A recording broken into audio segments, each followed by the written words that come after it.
Hi, this is Erin from Blossy Bee. Welcome to my channel.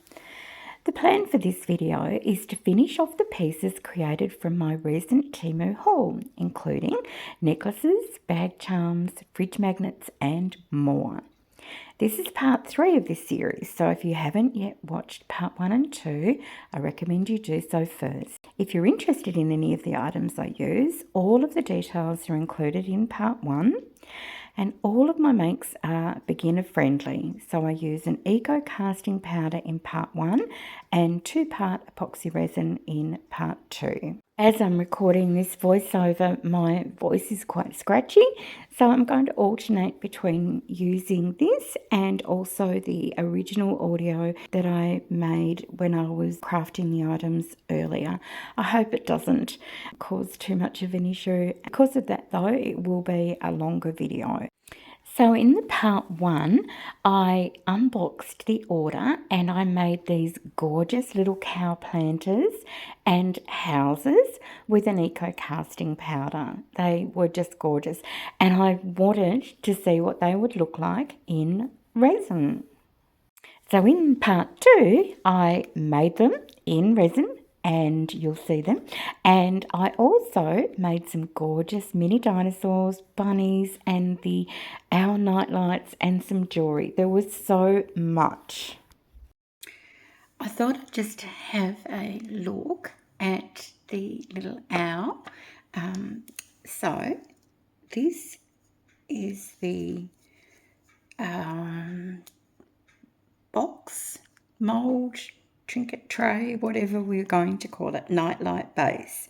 And it's super cute, so it has the feathers built in and the little ears, and then each of the lids goes on top of it. So I'm going to have to come up with a name for each of the lids so I remember what I'm doing. So this one, the pinky one, looks super pretty, and this one's got the pattern, so I'm just going to call this one patterned. And okay, so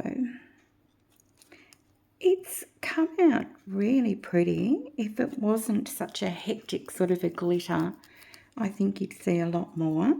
I've got a little bit of work with the eyes there. They need fixing up. And if I have a look at the mould itself, that all looks good. So I think what I'm going to say about this one is re-pour in solid colour to appreciate pattern. Okay, so I'll just take a quick minute, see if I can just grab those little pieces out, and I'm just going to try and use, they are just literally, well that one is, this one, try, oh yeah, okay, that one is too. It's just a very tiny sliver of resin.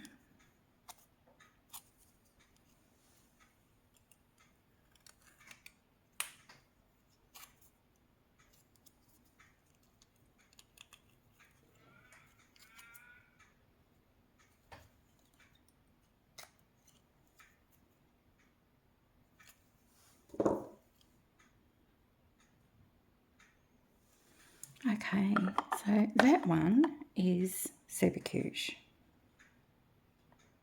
Love it. Okay, so I'll put that one to the side. Okay, next one, I'm going to call this 1, 2, 3, 4, 5, 6, 7 hearts. You are now to be known as 7 hearts. And what are my observations on this one? So, pretty good. Couple of the hearts have the teeniest tiny little bit of overpour there. So I'm just going to try and, yeah, they just literally brush off teeny bit on that eye. I'm really not using the blade much at all. And so that's that one. And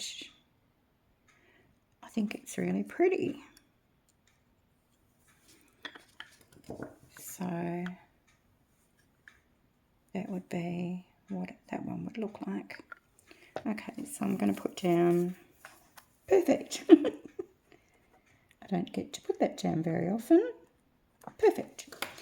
So that one I think is really good because those little holes aren't big enough. If this was a trinket tray, a trinket box, you still wouldn't see everything that's inside of it. It gives you some coverage, but it's also, if you were using it as a night light, you've got places for the light to come out, so that's cute. Okay, so put that one to the side. Okay, this one I'm going to call Lots of Hearts. Mr. Lots of Hearts. Oh, my pen just dramatically fell apart. One sec.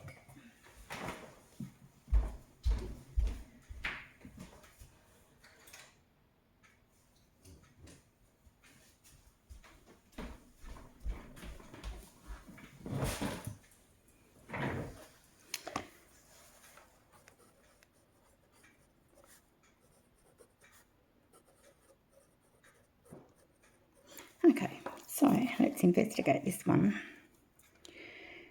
So that remarkably came out pretty clean. Oh, one tiny little. So this is the problem with using glitter. Sometimes you will get just a single piece of glitter that pops out into the void there. So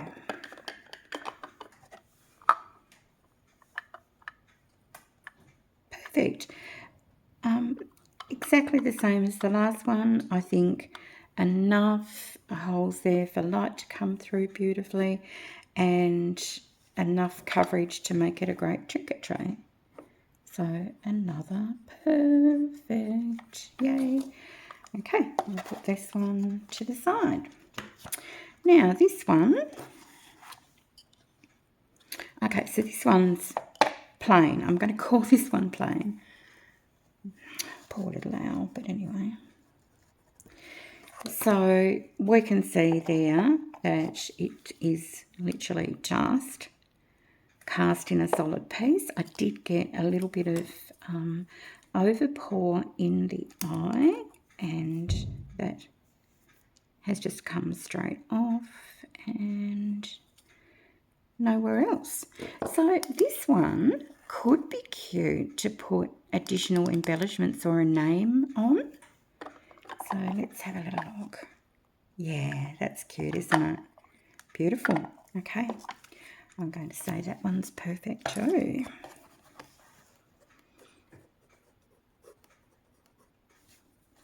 Exclamation mark. Okay, this one, I've got the teeniest little piece of glitter there, which I'm going to just, flick off. And I'm not loving this big heart, but I'll put this one, this can be called that, big heart. Big heart.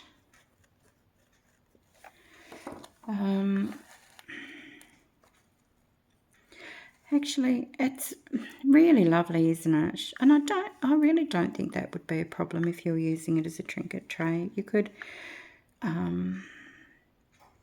always fill that in with something if you wanted to. But no, I'm going to put that one. I'll put a note. Heart cavity a little too large for trinket box lid, for trinket box lid. Okay, so yeah, but apart from that, it's great. All right, and then our last one. This is a disaster. So is that meant to be a cavity all the way through? So I'm going to call this one open body, and I need to re-pour this, leaving cavity open, because I think what's happened is, if I pop that back in there, I think what I've done is I've seen that and I've thought, oh gosh, that must be, you know, just a thin area. And I think actually having that thin area there is really cute, because you could actually do a lot with it.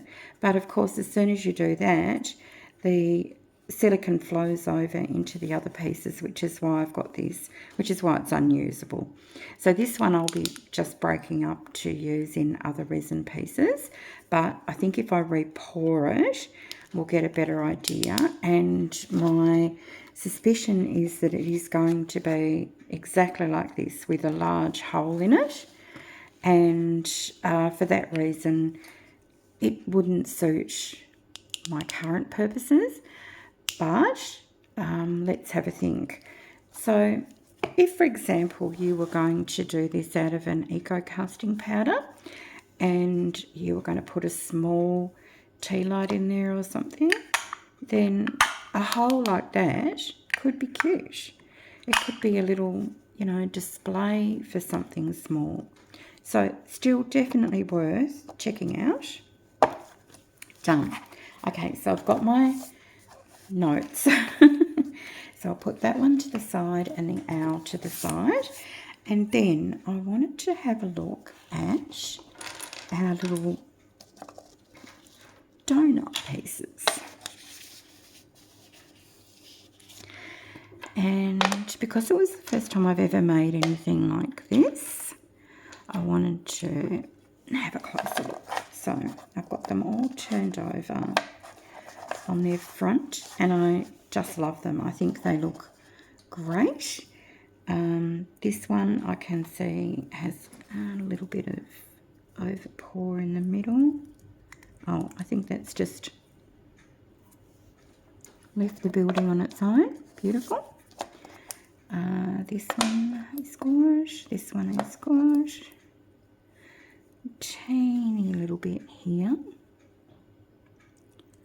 Just go around and scrape that off. Perfect. Perfect. Oops. Sorry. Yep, perfect. And tiny little bit. Just, yep. You almost don't have to, you know, it's just touching it to loosen it. Okay, I'm missing one. I am. I was quickly counting them and it didn't seem like the correct amount. This one's that beautiful dark plum. Okay, so we've had a look at the front, so let's have a look at the back. And I'll try and get this on screen. And sorry, I've got different pigments under my nails at the moment. So it has left a little lip, which when I'm feeling it, it's rough. So I think I need to fill that in.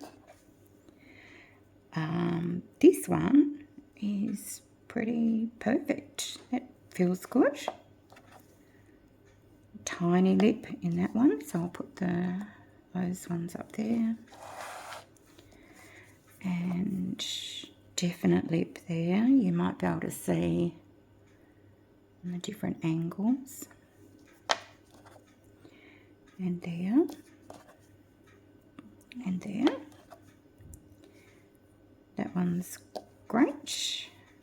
That one, oh gosh, look, it's interesting. You can actually see the rim, but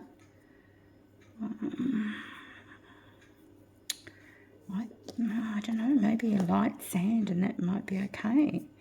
And then this one needs a bit of filling in. All right.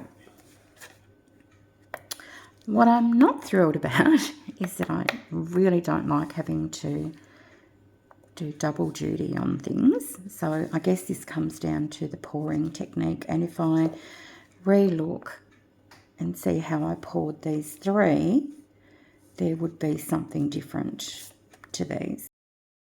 So I'm really worried about the hole in the middle, but they're not suitable as they are. So I think what I'll do is I'll mix up some resin, because we've got these to do and I've got 2 hours to re-pour, and then that will give us a really good idea. I'll leave these ones as they are, because then I'll have something to compare. So I'm going to fill these 6 just with a little top coat to try and get rid of that little indentation and see if it comes up smooth. And as I said, I'll do the 2 hours, and yeah, so I'll mix up some resin and be right back. So I'm just going to use a pipette, and for precision, to say if it will help me get a neat ring around there, avoiding that hole. And I can tell you right now, I'm not enjoying this. It's not making me happy. So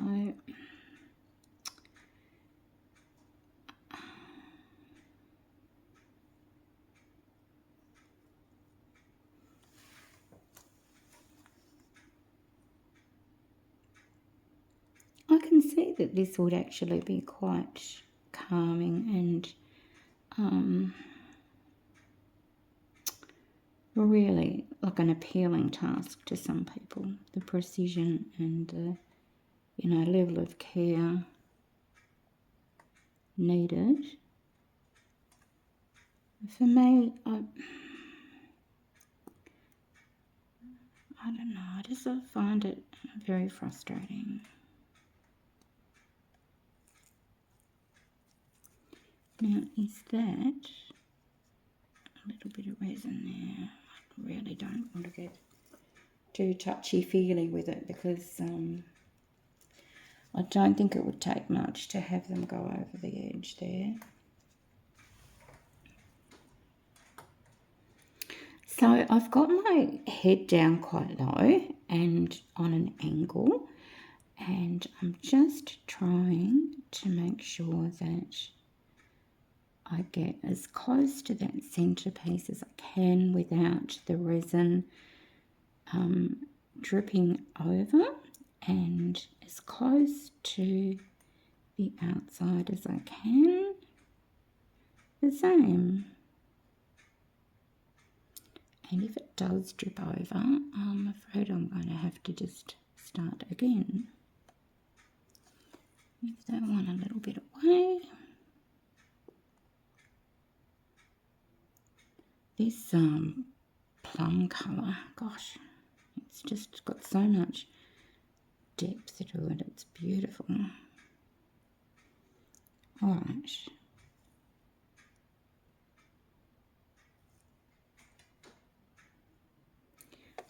be good. They look nice and juicy, so to speak, and I don't seem to have any flooding. So all is right with the world.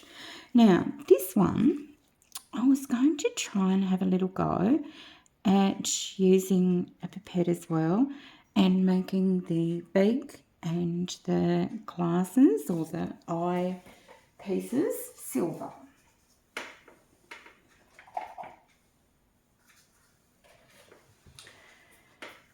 So I'm going to pop a little bit of resin in here.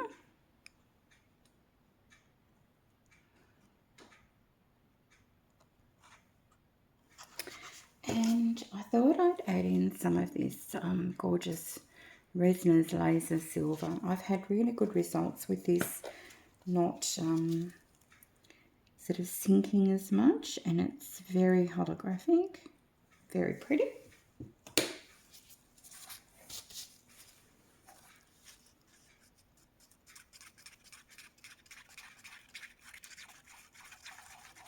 When you're using glitter to actually colour resin, you know, if you're not going to add any pigment, you do just need to make sure that you've got the right opacity. And I think that's pretty good. Okay, alrighty. I'm just going to use the same pipette as before.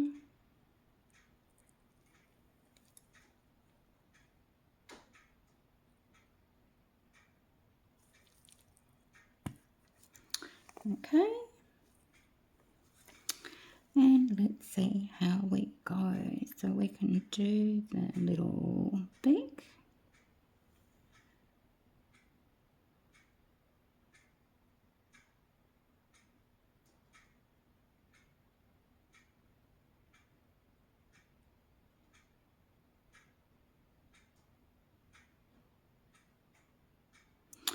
Oh, I've just realised this is not going to work. Oh, because I really don't want to wait for this to cure. Okay, so I'm going to keep going because even though the resin will all probably just blend together, it won't hurt that there's a little bit of glitter in this bit to sort of give an extra little bit of bling. Okay, and I don't sort of want to get the I'll do these little feet. Yeah, so this one would probably be super cute if you used UV resin or you did it over a period of time. And I'm just going to put a little bit in his little ears like that. And done. Cute. Okay, so the rest of it, I'm just going to use this Eco brand pigment powder. It's sort of a plummy colour, and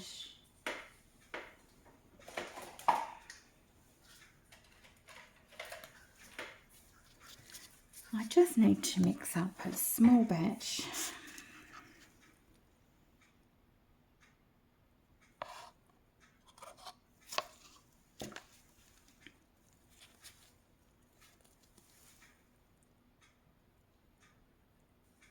Such a lovely colour. I think I've heard this type of colour referred to as a violet purple or violet plum before. It's very pretty. Okay.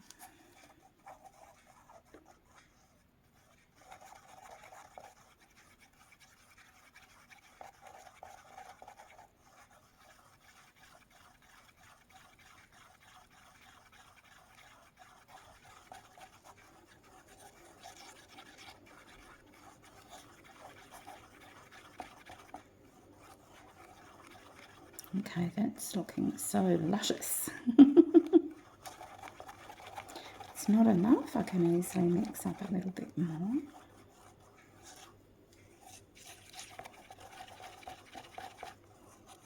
Just trying to be very careful that I get all of that powder mixed in.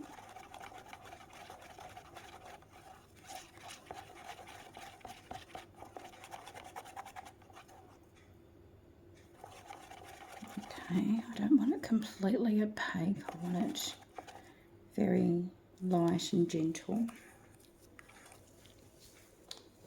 Okay, all right. So going into this knowing that that silver is all going to probably get dislodged, and I'm okay.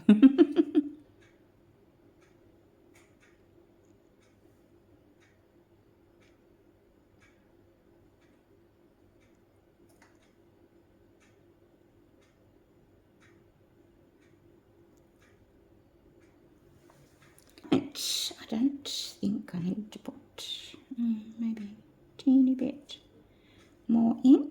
Okay, so that's looking super pretty. And yeah, great. Okay, now this one, remember we were going to completely avoid going onto this piece. So this one I'm going to do a combination of the two colours. So I can sort of probably go a bit crazy here and maybe switch over.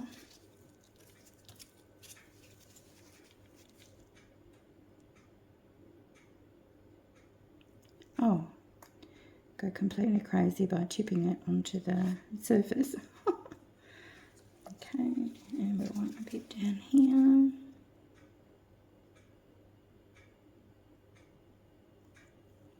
I am being a grot today. I wonder if grot's a word where you're from.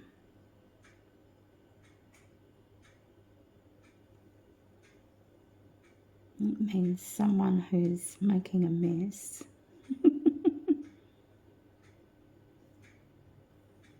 Alright, so we've left that completely clear.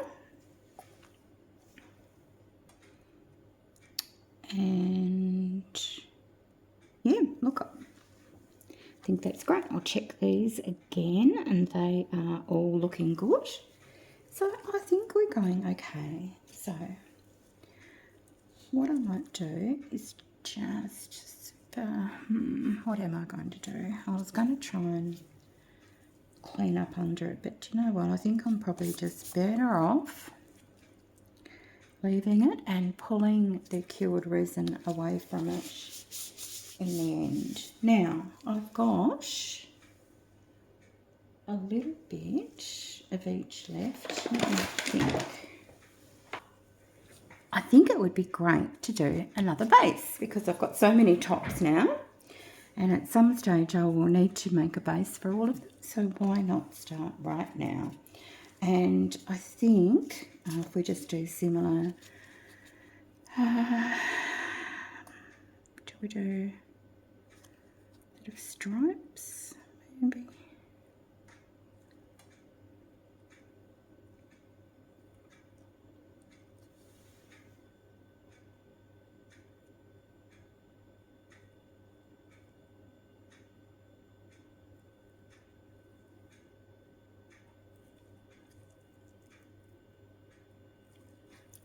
Okay, so I need to mix up a teeny bit more of each.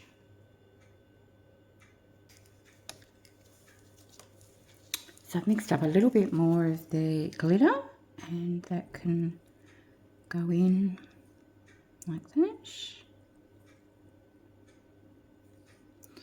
And then I've got a little bit more of this violet plum. Let's just make up a name. And then we can just go.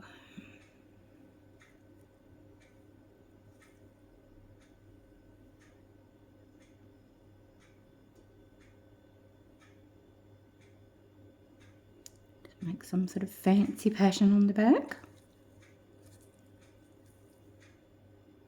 Perfect. And okay, I've got another mould. This is the sea urchin mould, and I've given it a good little spray. And just I think I'll just try and very carefully nudge these over. Pop that there. I think what I'll do is I'll put just a teensy bit of the silver around, and then we can run that round in the hope that it will go into all those little nooks and crannies, of which there are many.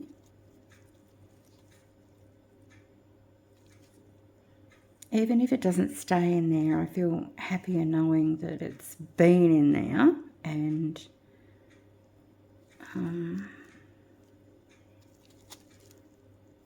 that may help with the next layer. Then I'm going to mix that last little bit of silver in with that colour, the pinky colour, like so.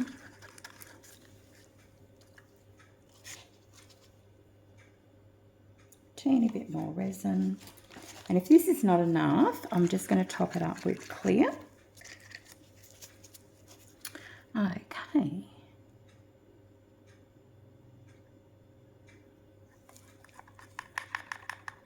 That is so pretty.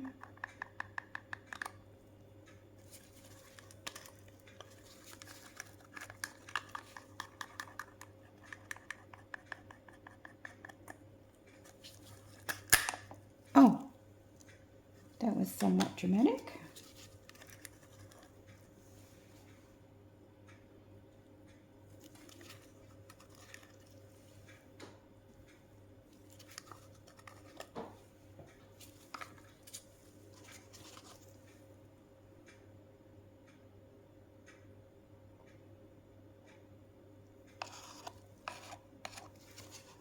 Great, okay. So looking good, looking good, looking good, looking a bit over full, but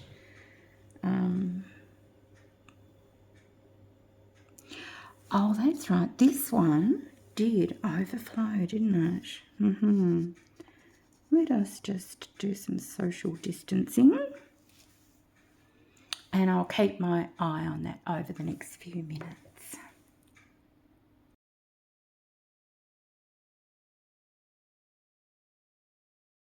Back to scratchy voice over me, I'm sorry. After I finished that little session, I did have a little bit more left over. So look what I created. I went back to that first little dinosaur mould, and I just think these look so pretty. They, again, the mica powder on its own in these, without any glitter and bits and pieces, just is so gorgeous, and I'm loving this colour. Let's have a look now at the little donut jewellery pieces, and that top coat or back coat, whatever we want to call it, has done a really good job of filling in that groove, apart from me resining one of them to my work surface. So that one didn't go so well, but the others, great. Now our little sea urchin, again, super pretty, but that little hole in the middle is really bugging me. It's just, I don't know why. We'll fix it though. Now, have a look at this owl. It is completely different to the first one I poured. So it does have that large cavity. So for me, I would probably need to use that for a little display or similar. And the patterned one looks gorgeous in a plain mica. You can see all of those lovely details, and the silver pretty much stayed where it was meant to as well. And here's our base, and I think that looks so pretty. It's got that combination of colors, and if we pop this one on, yep, gorgeous. And I'm just going to show you an idea I had, not that you would put a little violet dinosaur in his tummy, but you could put something, and this is the patterned one. So I'm so happy with these pieces. So now I've demolded all of these, it is time to get finishing them off. Now, I've ended up with 8 of the little donut jewellery pieces, and I'm going to use some cord necklaces. Now, I think these are a waxed cord. I don't have any of the details from when I first purchased it, I'm sorry. I just fold it in half and push it through the middle, loop it and tighten it, and there we go. These are so pretty. I'm using just a different range of colours to try and match each of the pieces, and I think these would be really popular with kids or younger adults, and I love them. But I am also wondering what other people have used these for. So if you've got any wonderful thing that you've made with these, please share it with us in the comments. After finishing these, it is time to turn my attention to some of the dinosaurs. Now, I chose these 3 little pieces because they didn't stand up on their own. Now, that's because they've got a big head. Now, there's nothing wrong with having a big head, but when you're a little resin piece, that can make you tip over. So we're going to turn these 3 into little bag charms, and I'm going to do that by drilling a hole in their brain sorry, in their head area, and then I'm going to pop in a little eyelet screw, and that then will clip on to our chain. I'm using 2 of the coloured keychains which come complete with the little lobster clasp, and 1 of the silver ones which I have to attach the lobster clasp to. But I think they look so pretty, and I'm really happy with these, and I think these would look so cute attached to a school bag or similar, even a keychain. Okay, sea urchins, it is time for you to get rid of that annoying shape. So all I'm doing is I'm using some glue. I really don't like this glue, and in fact I threw it out this morning, so I'm not going to tell you what it is, apart from the fact that it's a 2-part epoxy that smells, and I just don't like it. So I've popped in a cute little rhinestone bead in the top of each of them. Now it is time to look at our large dinosaurs. So I ended up with 5 of these, and I've got some large fridge magnets here that I'm going to attach to the back of them, and I think these will be super cute as chunky fridge magnets. So I'm really happy with how all of these pieces came together, and I really hope that you've enjoyed watching part 1, part 2, and now this final part. I promise you there is not a part 4, even though I've already used many of these moulds again for different things, but this is it for this series. Here's a little video of the finished pendants, looking very sparkly and super pretty. Then with the owls, I photographed each of them with a front and a back, and you can use these as either a nightlight or a trinket tray. Here's our little line of resin houses, and then our little dinosaur fridge magnets. And whilst I turned some of the smaller dinosaurs into little bag tags, the rest, because they stand up, look at them! They are so perfect for being little ornaments on shelves. If I was feeling a little bit better, I would have definitely made you an amazing stop motion video of my dinosaurs marching. Maybe one day. And lastly, look at these. So at the back we have our gorgeous resin version of the cow planter, and then I've got 2 of the owls set up as either option of a trinket box or a nightlight. Then our 2 little bunnies and our 2 sea urchins. Thank you so much for watching this with me. I really appreciate your company and I'm so looking forward to seeing you in the next video. Bye for now.